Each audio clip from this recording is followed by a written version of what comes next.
ESOC in May then? Yes, in May. We're going to be fighting there. So it'll be good, man. Just another big fight. So I'm ready to do it. I mean, Pitbull's still a great fighter. He may have lost one time, but, you know, fans love him. He's a big... Recently, boxing insiders and fans were taken aback when Isaac Pitbull Cruz declined the opportunity to face Ryan Garcia.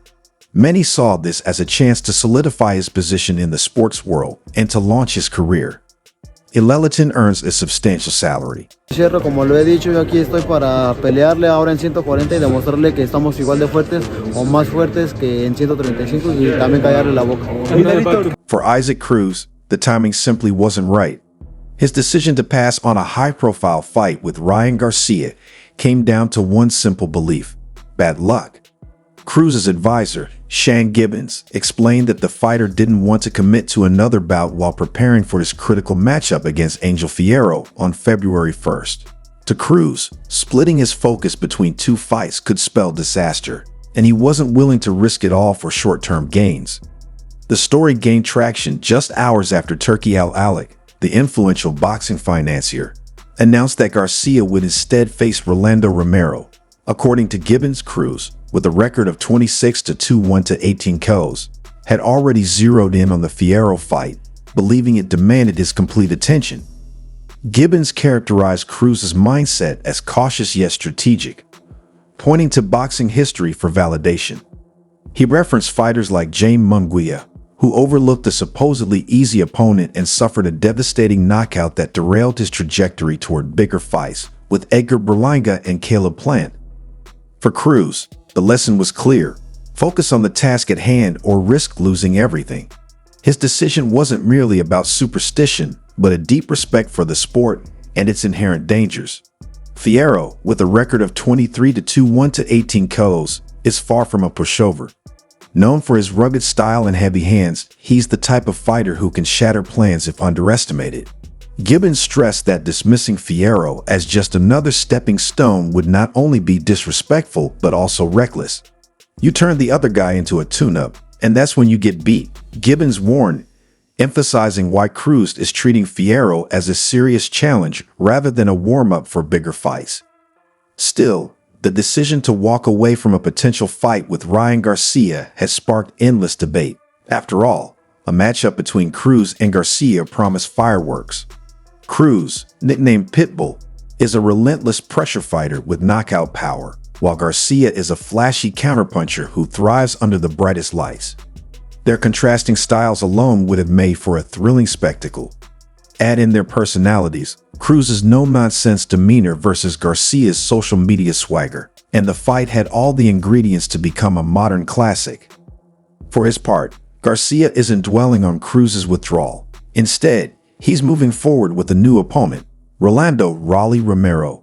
You're scared! You're scared!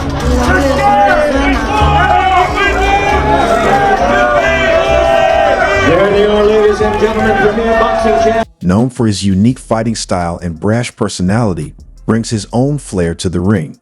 The Garcia-Romero clash is set for early May and will headline a blockbuster card in New York City's Times Square, orchestrated by Al-Alik. The event, scheduled during the Cinco de Mayo weekend, is shaping up to be a can't-miss spectacle. In addition to Garcia versus Romero, the card features Devin Haney taking on former unified 140-pound champion Jose Ramirez, as well as a heavyweight title eliminator between Martin Bacol and Ife Ajagba. Staging the event during the iconic Cinco de Mayo weekend, long dominated by Canelo Alvarez, adds another layer of significance. It's a bold move that signals the arrival of a new generation of stars ready to claim boxing's biggest stages. While fans may lament the missed opportunity of Cruz versus Garcia, the decisions by both fighters highlight their individual priorities. For Cruz, it's about staying grounded and respecting the sport's unforgiving nature. For Garcia, it's about moving forward and seizing opportunities. Both paths reflect the complexities and challenges of navigating boxing's elite level, where every decision can shape legacies. As the boxing world prepares for what's ahead, one thing remains certain: the stakes are higher than ever, and the sport's new generation is ready to deliver.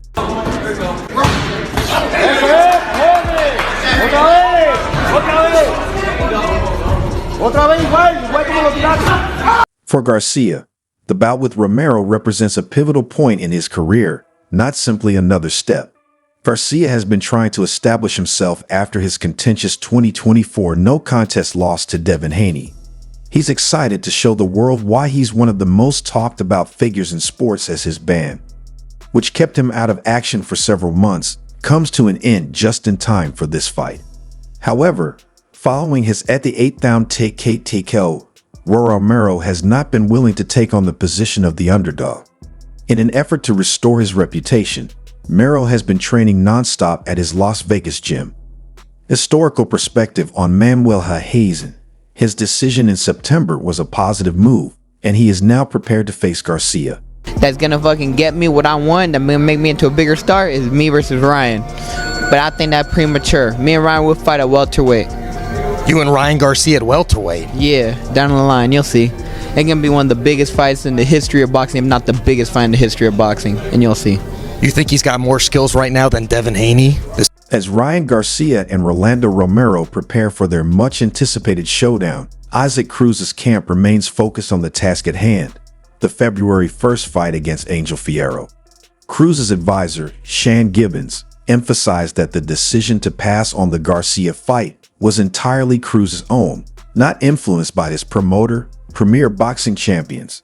This level of independence is rare in a sport where promoters often chart a fighter's career path, underscoring Cruz's confidence and clear understanding of what's best for him long-term.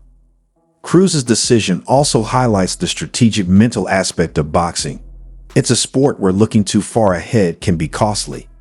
Gibbons pointed to cautionary tales of boxing legends like Terry Norris and Tommy Morrison, who lost massive paydays after underestimating interim opponents.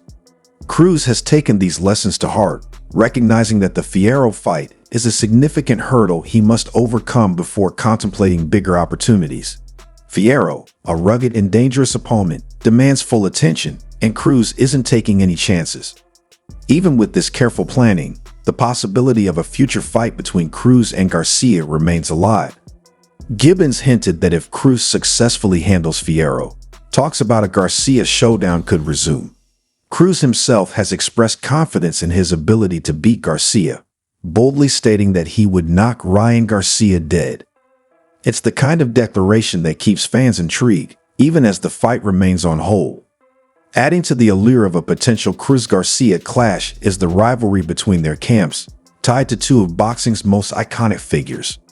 Garcia is backed by Oscar de la Hoya, while Cruz has ties to Floyd Mayweather Jr. This connection brings another layer of intrigue to their matchup, as it continues the long-standing rivalry between De La Hoya and Mayweather.